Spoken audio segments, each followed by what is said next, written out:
bienvenidos. Estamos con mucho gusto presentando aquí la antología de la poesía de Alfonso Reyes, que es el título número 12 de los libros, libros de la cátedra Alfonso Reyes, que es promovida por el Tecnológico de Monterrey y que es una idea, según recuerdo, de Carlos Fuentes. Esta edición está coeditada por el propio Tecnológico de Monterrey, la Fundación para las Letras Mexicanas y el Fondo de Cultura Económica. Y están aquí para saludar esta antología, analecta, selección o florilegio, Liliana Weinberg, quien es una lectora pertinaz y consecuente de Alfonso Reyes, Pedro Enríquez Ureña y la literatura hispanoamericana del pasado, el presente y casi el porvenir. Y del otro lado tengo a mi izquierda al doctor Javier García Diego, quien es, de un lado, un estudioso del proceso revolucionario mexicano en lo histórico, en lo cultural, en lo político. En el lenguaje actual es un historiador de la tercera transformación. Y del otro lado también Javier García Diego es un estudioso de la obra de Alfonso Reyes, es autor de una biografía de Alfonso Reyes y formó junto con un equipo de especialistas parte del equipo del diario, que anotó el diario de Alfonso Reyes y a él le tocó uno de los tomos. Y finalmente, yo no me presento, soy el autor de la reunión que hoy nos congrega en torno a Alfonso Reyes y me da mucho gusto saludarlos. Saludo a Julio Ortega y a Federico Reyes Heroles. Y le voy a dar la palabra primero quizás a Liliana y después se la voy a dar a Javier y finalmente se la daré o me la daré a mí mismo. Liliana Weinberg. Muchas gracias. No sé si se oye bien. ¿Sí? Mejor este. Y tenía yo que decir que todo esto es posible gracias a la organización del TEC de Monterrey en la persona de la doctora Ana Laura Santamaría, que también nos acompaña. Gracias. Muchas gracias.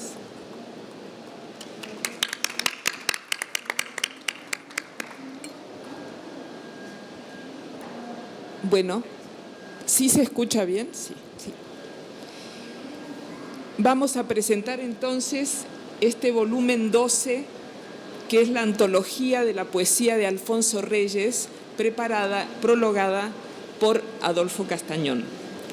La lectura de esta primorosa y generosa antología de la poesía de Reyes, preparada por Adolfo Castañón, nos depara la posibilidad de compartir hallazgos felices y trazar distintos itinerarios de lectura. Estas bondades se ven confirmadas cuando se abre ante nosotros la posibilidad de tantos instantes gozosos de lectura, tantas búsquedas de sentido y tantos encuentros de sentido. Es que de algún modo, para tomar un término griego grato al propio Alfonso Reyes, también entre el autor y los lectores se da este efecto de encuentro y reconocimiento entre héroes que lleva el nombre de anagnórisis. También nos encontramos con nuestro poeta como héroes de lectura. Adolfo Castañón propone 4 posibles estaciones y recorridos de lectura, que él llama raíces, en primer lugar, insomnios, compañías y saudades, en segundo lugar, convivios, en tercer lugar, y Grecias, las muchas Grecias que habitan la obra de Alfonso Reyes. Adolfo dice en su prólogo que Reyes era capaz de superar las inclemencias y transmutarlas en poesía. Cita la temprana valoración que hace Pedro Enríquez Ureña de la Ifigenia Cruel, el gran poema de Reyes, ese poema tejido con hilos de historia íntima, en cuya versión final Ifigenia decide aferrarse a la nueva patria. Permanentemente hay en Reyes esta historia vivida como una experiencia íntima, y esta experiencia íntima vivida a la vez como historia. Cita también Adolfo los certeros juicios de Octavio Paz sobre la poesía de Reyes, donde, como dice Paz, el habla popular, los giros coloquiales, los clásicos griegos y los simbolistas franceses se alían en la voz de Reyes, sin olvidar a los españoles del siglo de oro. Viajero en varias lenguas, así lo llama Paz, viajero de varias tradiciones, caracterizado por la universalidad de su curiosidad y sus experiencias, mezcla lo leído con lo vivido, lo real con lo soñado, la danza con la marcha, la erudición con la más fresca invención. Hasta aquí las palabras de Paz, que tan justas son a la hora de leer particularmente el poema que cierra esta antología, que es Homero en Cuernavaca. Reyes, ya con alguna enfermedad, por recomendación médica se tiene que ir a Cuernavaca y se lleva a su Homero y se lleva hasta el final de sus días a su amada Grecia. Retoma también Adolfo las palabras de Chacón y Calvo, quien llamó a Reyes el hombre del impulso lírico, y dice que en la conversación, en el recuerdo, pasa la sombra lírica, espiritual, fugitiva de su lejano Monterrey. A Reyes lo sostiene, dice Adolfo, ese impulso lírico del cual hablará muchos años después, ese arranque o imantación que representa la decisión de hacer presente el mundo del arte en cada momento de la existencia. Esa red de la necesidad, como la llama Adolfo, ese destino trágico que Reyes ve abrirse ante él tras la muerte de su padre y la caída del mundo protegido de la niñez, del orden y las certezas, esa épica de la guerra y ese drama de la muerte y de la venganza permanente, esa barbarie que da en desorden y en caos, es a todo ello que Reyes responde con ese impulso lírico, con esa opción por la libertad y la palabra que parece ser uno de los temas centrales de esta obra suya. Porque, como escribe también Rafael Gutiérrez Girardot, Reyes no puede mirar la realidad sin dejar testimonio de ello. Como en Goethe, otra de sus clásicas preferencias, su obra es trozo de una confesión personal. En efecto, cuando leemos la poesía de Reyes, estamos hablando del universo, pero a la vez sentimos que estamos hablando de un drama, de una tragedia individual. Por eso quiero leer para ustedes este soneto, 9 de febrero de 1913, que es el momento de la muerte del padre, el momento en que cae muerto por la violencia el padre, y que considero es una de las claves para entender la obra de Reyes. 9 de febrero de 1913. ¿En qué rincón del tiempo nos aguardas? ¿Desde qué pliegue de la luz nos miras? ¿A dónde estás, varón de 7 llagas, sangre manando en la mitad del día? Febrero de Caín y de metralla, humean los cadáveres en pila, los estribos y riendas olvidabas, y Cristo militar te nos morías. Desde entonces mi noche tiene voces, huésped mi soledad, gusto mi llanto, y si seguí viviendo desde entonces, es porque en mí te llevo, en mí te salvo, y me hago adelantar como empellones en el afán de poseerte tanto. Son palabras dedicadas al padre, escritas en Río de Janeiro en 1932, pero que considero son una clave de lectura de toda la obra de Reyes. El padre cae trágicamente, y la salvación que Reyes va a proponer es una salvación lírica. Él migra de la tragedia a la poesía, migra de la sangre a la palabra, migra de la muerte de la cadena de violencia, de vendetas, a la que parecería condenarlo, vengar la muerte del padre, lamentar la muerte del padre, volver a analizar el momento de la caída, muerto el padre, o pasar, como vamos a verlo ahora, a la palabra. La opción de Reyes, que no sería nada malo retomar hoy, en que México vive un momento también de violencia, de sangre y de vendetas. La opción de Reyes es nombrar, es escribir, es construir instituciones, es volver a la opción de la civilización contra el caos de la barbarie. Hay así un aliento originario, un tono. Federico hablaba de tono, esa palabra tan importante para la literatura. ¿Cuál es el tono que elijo o que me elige para escribir? Hay un tono en toda una línea de la obra de Reyes que apunta a mostrar la caída de un orden. Con la caída del padre cae un orden, una certeza. Cae el mundo perfecto, feliz de la niñez. Recordemos una de sus poesías más conocidas, Sol de Monterrey. El niño es el centro del mundo, el mundo y el orden del mundo lo protegen, giran alrededor de él.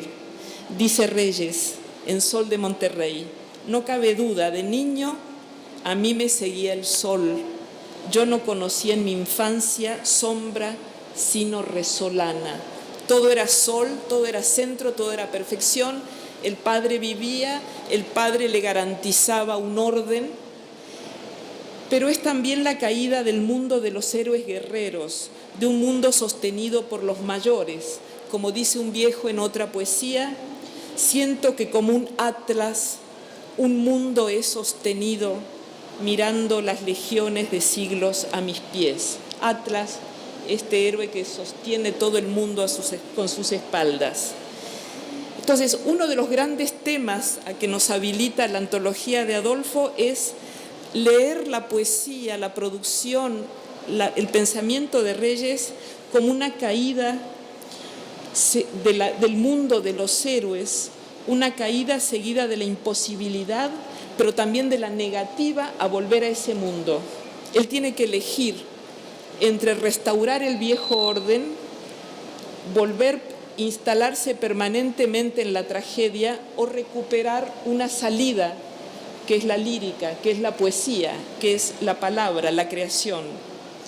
Es una caída seguida de la imposibilidad y la negativa de volver a ese mundo, a ese orden viejo, con la permanente búsqueda de un hálito de paz, lo dice Reyes, un hálito de paz que adormezca la guerra, y la afirmación de otro camino, el camino de la palabra, de la creación y de la lírica. Todo esto culmina en la estructura misma de Ifigenia Cruel, que afortunadamente, y celebramos que Adolfo haya decidido transcribir completa con los comentarios de Reyes, porque es clave para entender la forma de sacar bocado del mundo de Reyes, la forma de ver el mundo de Reyes. Veamos algunos ejemplos de esta caída. Hay otro poema que me gustó mucho, que quiero compartir, aunque sea fragmentariamente con ustedes, y que me hace acordar, aquí que está Julio Ortega, a César Vallejo. Se llama Cena Primera de la Familia Dispersa. Volver a casa. El tema es la vuelta a la vieja casa, donde ya no están nuestros viejos, por parte de la familia dispersa. Volver a casa, una casa que no se edificó para nosotros, pero tratar de compartir el pan en esa casa. Para nosotros no se edificó la casa, dice el poema. Para nosotros no se edificó la casa que hospitalariamente nos brinda su calor. Bajo los techos flota cual una leve gasa el vaho de la vida de su antiguo señor. ¿Qué importa si hoy partimos juntos los panes puros a la hora ritual de la distribución? Yo, contra el maleficio de los ajenos muros, el cofre de esmeraldas vierto de mi canción. Es decir, el poeta vuelve a una casa que no se edificó para él, una casa habitada por los fantasmas de los muertos, a partir el pan. Veo una anticipación de uno de los grandes temas de César Vallejo, el pan y la mesa, compartir el pan cortar el pan en esta casa de reyes y el presentimiento de que tal vez yo robé un destino que estaba fijado para otro y no para mí, que es otro tema de Vallejo. ¿Esta casa se edificó para mí o es una casa extraña en la que se me dio la posibilidad de vivir? El orden de un mundo acabado por la guerra, la muerte, la violencia. Recuerdan ustedes que Bernardo Reyes, el padre, cae en el momento de la pugna maderista como presentimiento prolegómeno a la Revolución Mexicana. El orden de un mundo acabado por la guerra, por la muerte, por la violencia y la permanente opción entre regresar a ese mundo para continuar la cadena de venganzas y muertes, como pasa en Pedro Páramo, el chico que vuelve en busca del padre y a la cadena de muertes, o tomar otro rumbo, que es el que elige Reyes, romper con ese primer mundo de violencia y de muerte. Es la misma opción del gran poema de Ifigenia en Táuride. Considero que hay un núcleo duro de sentido en la obra poética de Reyes, un pasado que él asocia con la épica y que lo tienta y que derivaría en un panorama trágico de sangre, se abre al poeta, que es la opción de la propia Ifigenia, este personaje que él toma del mundo griego, pero que nos está hablando permanentemente de México y de su propia generación y del propio Reyes. La opción de Ifigenia que recibe, bueno, más adelante lo voy a desarrollar. El duelo por el padre y por la herencia de sangre de México lo lleva, como a Ifigenia, a optar por regresar a cumplir con su destino y seguir la cadena de muertes y de vendetas, o abrazar el camino de la palabra y la fundación de una nueva forma de orden. Porque para Reyes la barbarie era el caos y el caos era la barbarie. Una forma no menos riesgosa, no menos desafiante, no menos heroica. La opción por la palabra es para Reyes la opción por la fundación, por la paz, por la institución, por encontrar un nuevo orden, una nueva legitimidad, una nueva legalidad. No es menos valiente, creo yo, que la valentía de los héroes por las armas. Fundación por la palabra, opción por la historia. El yo íntimo, dice Reyes, se subleva contra los símbolos étnico-religiosos. Un yo que se ignora hasta que descubre su historia. Otro momento clave de Ifigenia es que descubre su propia historia. Ella padecía de una amnesia provocada porque había sido trasladada de su lugar de nacimiento, y la llegada de su propio hermano Orestes, a quien reconoce, le vuelve a traer el pasado, la historia. Y al hacerlo así, en el momento de que recupera su memoria y su historia, Ifigenia se ve obligada a algo terrible, que es optar, elegir. Allí comenzó la historia y el rememorar de los males, se dice en Ifigenia Cruel. El hermano, la familia, el pasado, Orestes, le dicen: te asiré del ombligo del recuerdo, te ataré al centro de que parte tu alma, apenas llego a ser tu prisionero cuando eres ya mi esclava. El hermano llega, es tomado prisionero en Táuride, pero cuando le cuenta a Ifigenia que cuando descubren en Anagnórisis que son hermanos, que comparten la misma sangre, la misma familia, él deja de ser el prisionero y ella, cuando se entera, recupera su historia, se vuelve esclava de la historia, esclava del pasado. Desde luego que es central en el destino vital y creativo de Reyes la muerte del padre, tal como aparece en el poema que acabo de leerles, 9 de febrero de 1913. Hay así, en el impulso poético de Reyes, un aliento originario, como él mismo dice, con magnitud de basamento, de piedra fundante, porque este peregrino en su patria, como dice Adolfo, que regresa como un hijo pródigo, como también dice Adolfo, podemos seguirlo a través de muchas de sus poesías, en el galope de la Ilíada, en su Homero en Cuernavaca, donde leemos. Y aquí está la otra Grecia de Reyes. Reyes, lector de la Ilíada, lector de los poemas homéricos, desde Cuernavaca recupera Grecia, otra forma del orden. Entre el cielo y la tierra cruzan los inmortales, las bridas sacudiendo de oro y marfil trenzadas, dioses, demonios, númenes, humanos y animales, nuevas, olas y piedras y árboles y espadas, picas, flechas y carros, arneses y metales, cabalgan un océano de sílabas rizadas. Insólita quietud en la troyana tierra, bajo su toldo Aquiles olvida sus pasiones, se oye temblar la lira, se escuchan sus canciones y un hálito de paz adormece la guerra. Mas queda otro sendero todavía que purga la codicia y la miseria, la ruta vertical, la poesía. Se recuerda muchas veces las acusaciones que recibió Reyes de estar hablando demasiado de Grecia y muy poco de México. Como ven, está hablando todo el tiempo de México, de la revolución, de la experiencia, del paso de una era de violencia a una era de paz, de una era de guerra a una era de poesía. Y yo creo que uno de los grandes temas de Reyes es discutir con la figura del padre, que también es, como escritor, como creador, como fundador de instituciones, también se puede ser un héroe, como el héroe guerrero. Oh mano que mandas desde lejos, dice Reyes conversando con el padre, una imagen maravillosa en el reconocimiento de Orestes e Ifigenia. Entran los ojos en los ojos. Dice Ifigenia, huiré de mí propia. Dice Ifigenia, las sílabas del nombre que padeces. Es fundamental recuperar el propio comentario de Reyes a su Ifigenia, afortunadamente salvado por Adolfo, ya que es acompañamiento clave del poema mismo.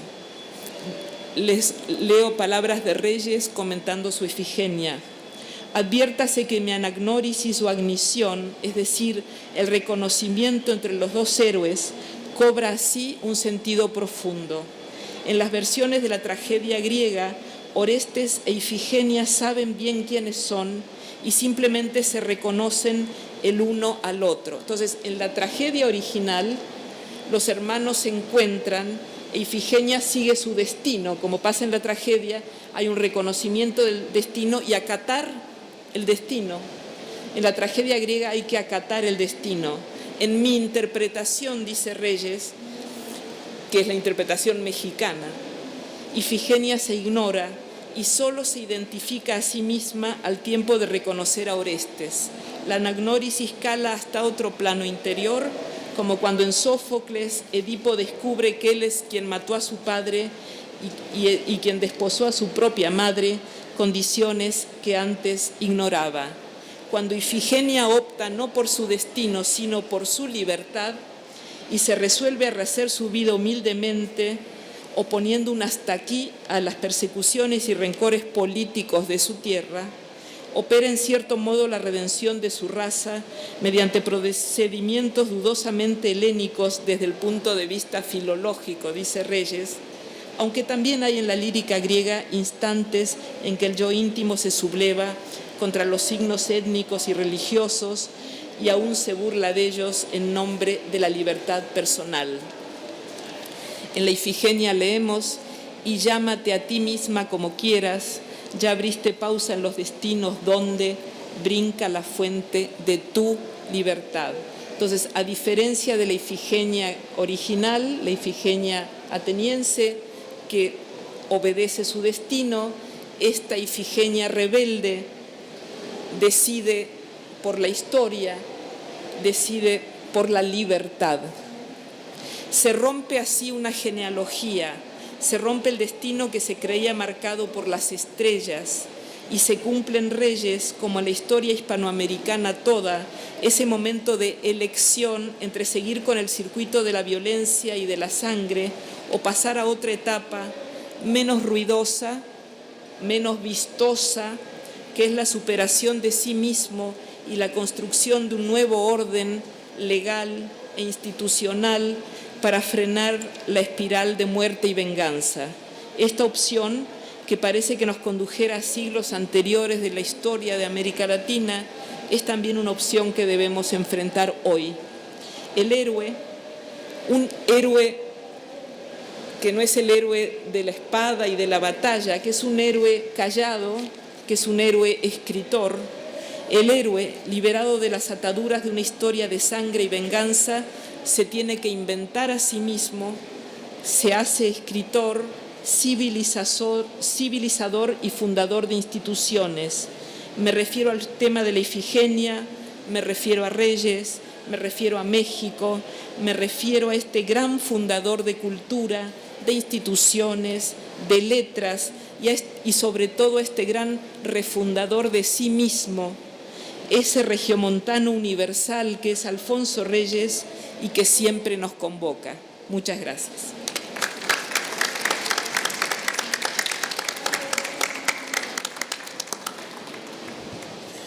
Muchas gracias a Liliana Weinberg por su intervención lúcida. Y voy a darle la palabra ahora a Javier García Diego. Gracias. Buenas tardes a todos. Buenas tardes, Liliana. Me encantó el texto, Adolfo. Bueno, déjenme ahora un poco cambiar de giro. Yo siempre he pensado, ¿se escucha bien? ¿Sí? Que las presentaciones de libros son fiesta del autor y que quien nos debe realmente presentar, quien mejor puede presentar el libro es su propio autor. Hace un rato tuvimos una magnífica presentación en base a un diálogo entre Ana Laura y Federico Reyes Heroles. Y yo había pensado preguntarle a Adolfo Castañón 3 o 4 cosas basadas en su prólogo. Ya le envié, le adelanté qué tipo de preguntas le iba a formular yo y ahora permítanme hacerlas en público. La primera pregunta tiene que ver con esto. Alfonso Reyes, sobre todo en sus primeros años, fue conocido genéricamente como el poeta Alfonso Reyes, ¿sí? Y efectivamente sus primeros escritos hoy hemos recuperado, no en sus obras completas, sino en unos cuadernos juveniles de su época preparatoriana y de primeros años profesional, su producción, y es estrictamente poética. Digo, escribía poesía, y esto lo hizo durante 1903, 1904, 1905, y cuando va a Ciudad de México y se vincula al grupo de Savia Moderna. Mi pregunta, y tiene que ver más o menos con lo que sigue, es que al conocer a Pedro Enríquez Ureña, al incorporarse al grupo del Ateneo de 1909, pero desde la Sociedad de Conferencias y Conciertos de 1907 lo hace, Alfonso Reyes se convierte en prosista. Y a partir de ese momento, su producción poética es exigua. No estoy calificando cualitativamente la poesía de Reyes. Estoy diciendo que a partir de que conoció a Pedro Enríquez Ureña, su producción poética es menor. De hecho, su principal poemario, que se llama Huellas, que publicó en 1922, contiene sobre todo su obra poética temprana, de los primeros años, poesía juvenil, poesía incluso adolescente, con algunas elaboraciones de los 16, 17 y 1918 años españoles. Entonces, mi pregunta sería,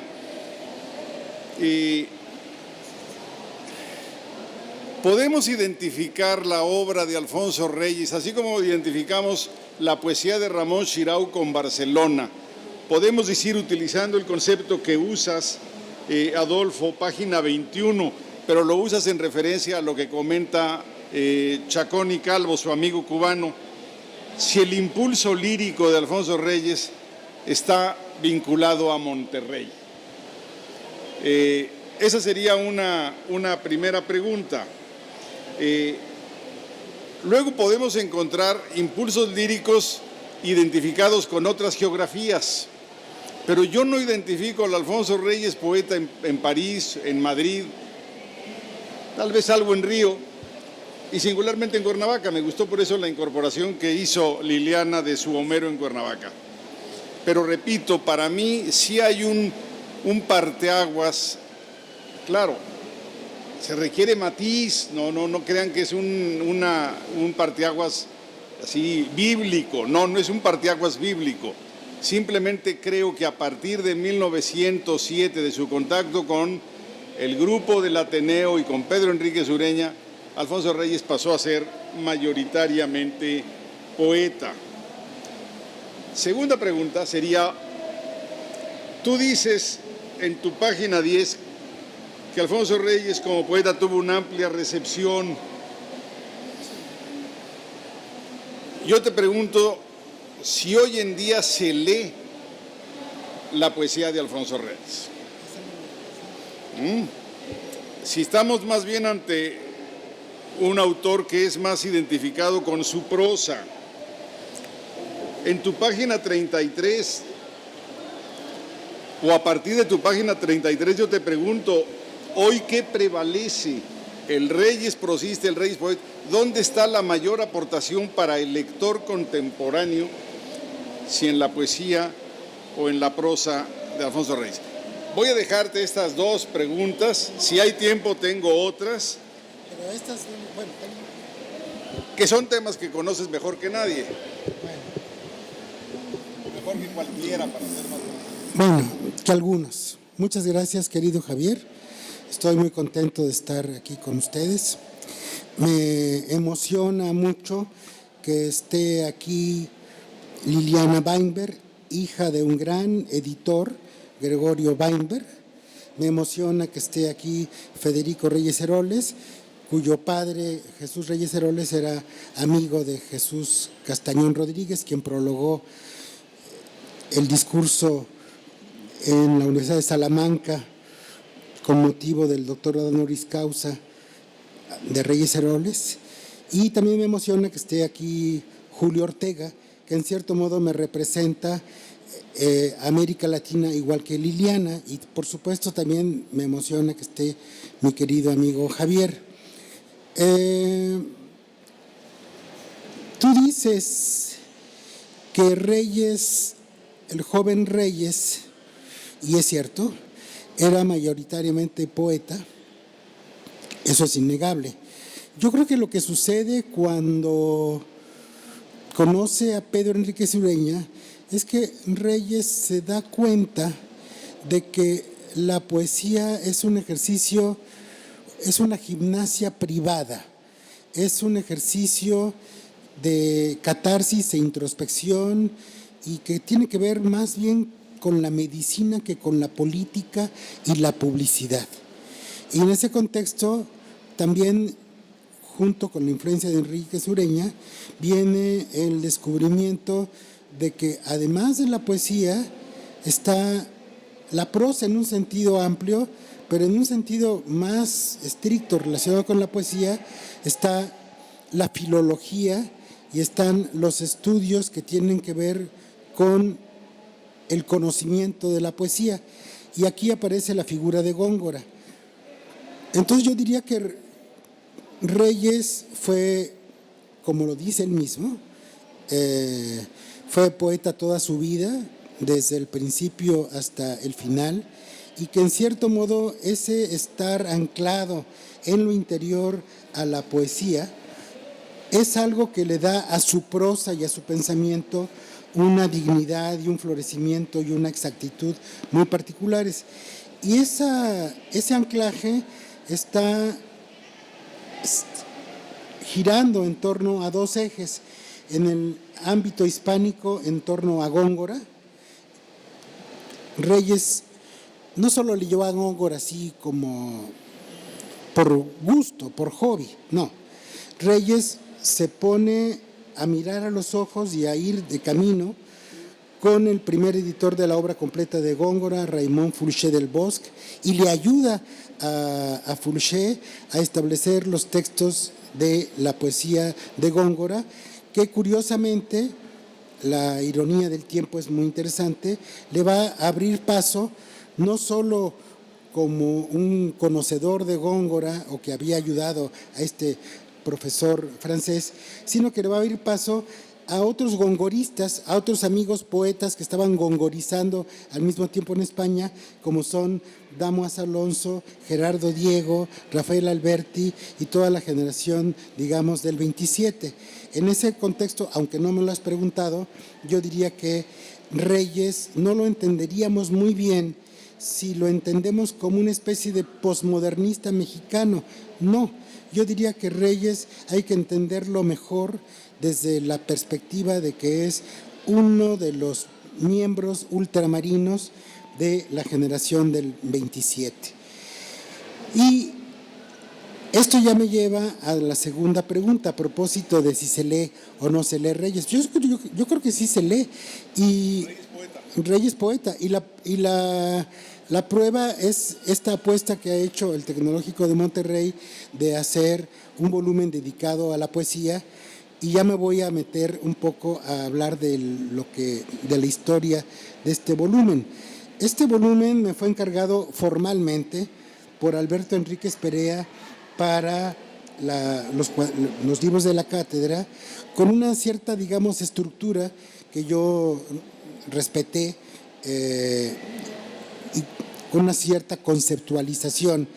Y también con unas ciertas violencias. Por ejemplo, una de las cosas que yo extraño mucho en este libro es que no está presente el poema Hierbas del Tarahumara, pero como ya lo había antologado Carlos Monsiváis en el número 1 de esta colección, digamos que los editores representados por Alberto Enríquez Perea me dijeron no lo incluyas.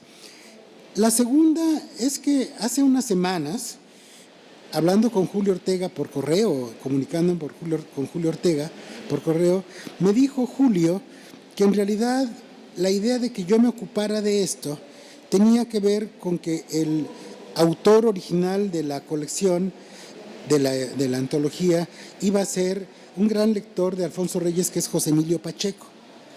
Y cuando me dijo esto Julio, pues yo me quedé muy emocionado, porque en realidad uno de los responsables después de Monsiváis, de que yo me haya abierto, interesado de manera muy intensa en relación con la obra de Alfonso Reyes, fue José Emilio Pacheco, y prenda de esa generosidad es un libro que tengo dedicado a José Emilio por la autora del libro, que es el Alfonso Reyes and Spain, de Bárbara B. Aponte, que ya no se lo devolví porque me dijo, no, es que yo ya tengo otro que también me dedicó.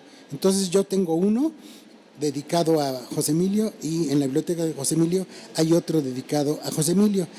Y invocar a José Emilio en medio de esto me parece un poco nada gratuito en relación con tu pregunta, porque la lectura de Reyes es una lectura que nos lleva a... Reyes no es un poeta solipsista, Reyes es un poeta que va pasando por sus edades, por su biografía, y que de alguna manera vamos a ir viendo que hay ciertas influencias o ciertos ecos. Ya mencioné a Góngora, ya mencioné a Mallarmé. En sus primeros momentos, Reyes, el primer poema de Reyes tiene que ver con un poema dedicado a una escultura de Cordier, y la influencia ahí del poeta francés André Chenier, que es un poeta que está muy comprometido ya con Grecia. O sea, ya el helenismo empieza a aparecer en el Reyes muy, muy precoz. Y después el Reyes, que se va a Francia y que se va a España en los años 20, es un Reyes que se empapa de vanguardia, que se empapa de Apollinaire y que está muy a flor de piel en esta idea de la conversación. Muchas de las...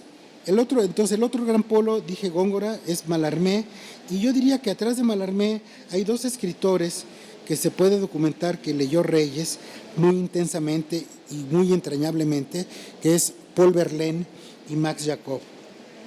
Y yo, un poco para darle la voz a Reyes, querría leer aquí para compartir uno de los últimos poemas que Reyes escribió un año antes de morir, o que publicó un año antes de morir, que es el poema titulado El llanto, donde vamos a descubrir a un Reyes, mejor no voy a decir qué es lo que dice Reyes.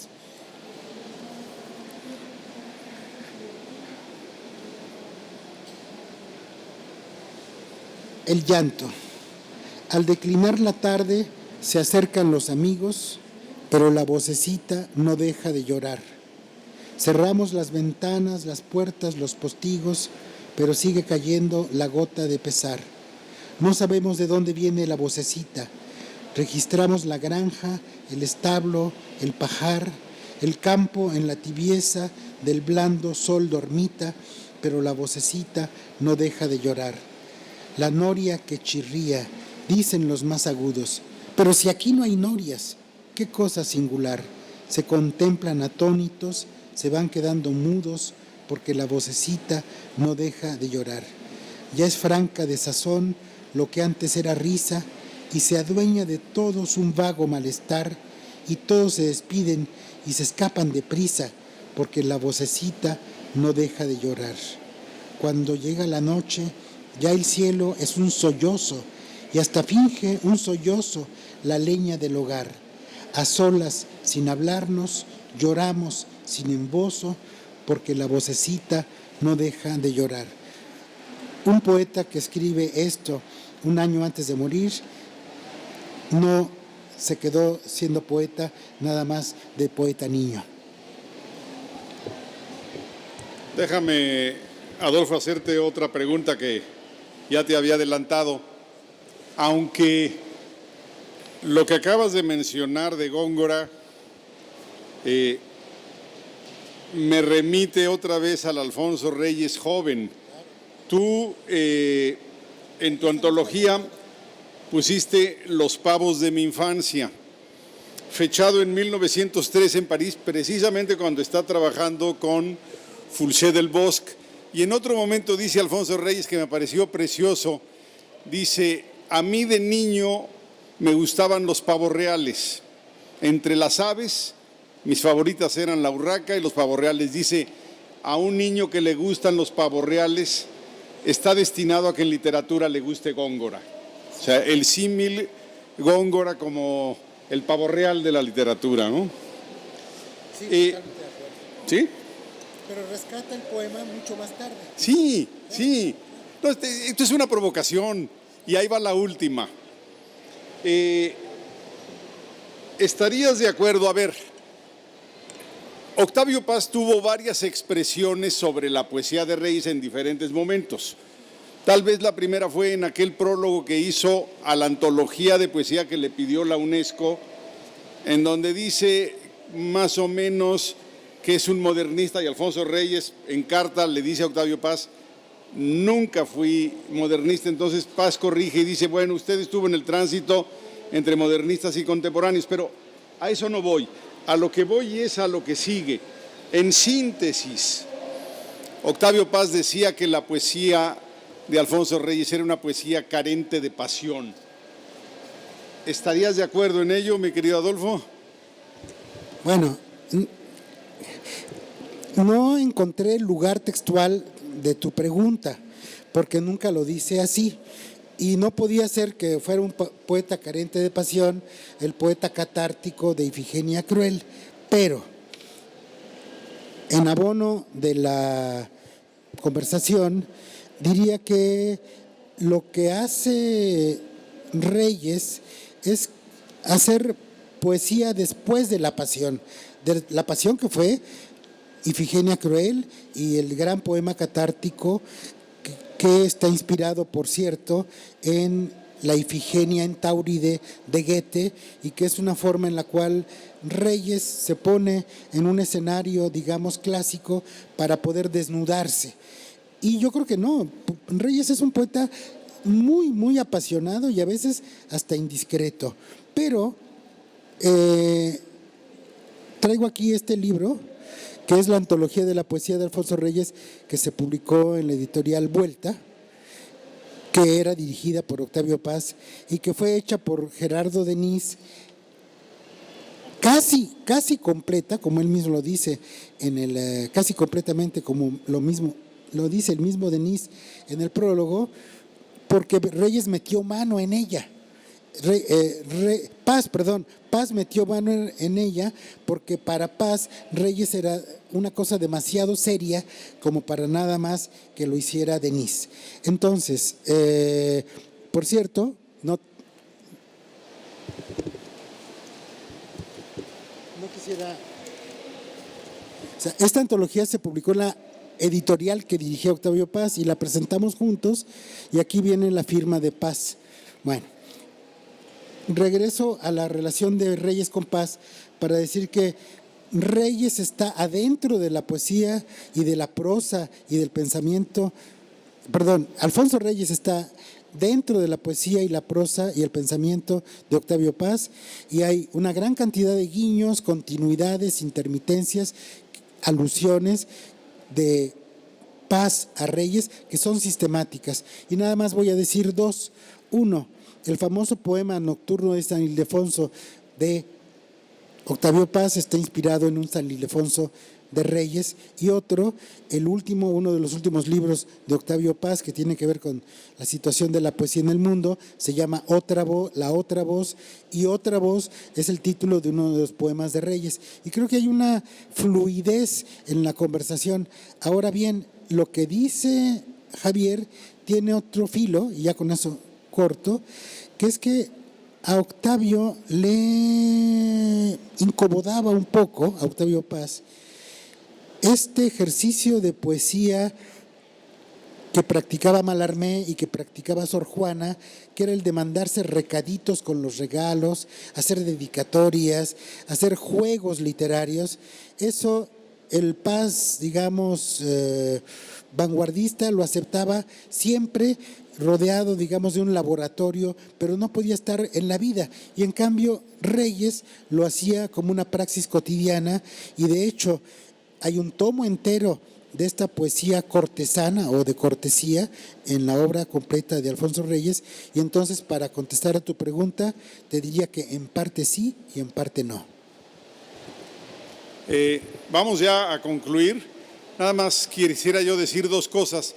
Esto de La Otra Voz es un poco una reconciliación tardía de Paz, porque en la antología que hizo de la poesía de Reyes para la UNESCO en francés, Otra Voz, hubo una errata y le pusieron otra vez, y Reyes se lo reclamó. Entonces yo creo que Paz se quedó pues un poco con la pena de que había editado mal Alfonso Reyes.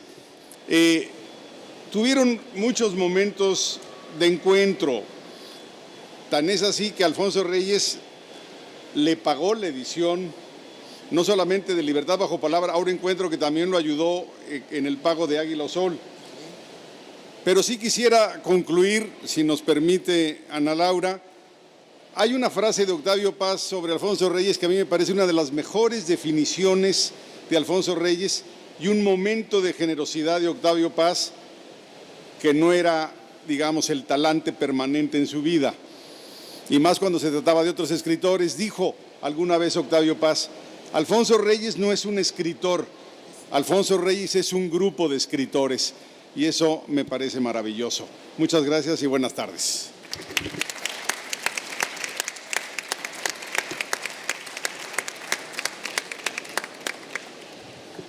No sé si tenemos tiempo para preguntas.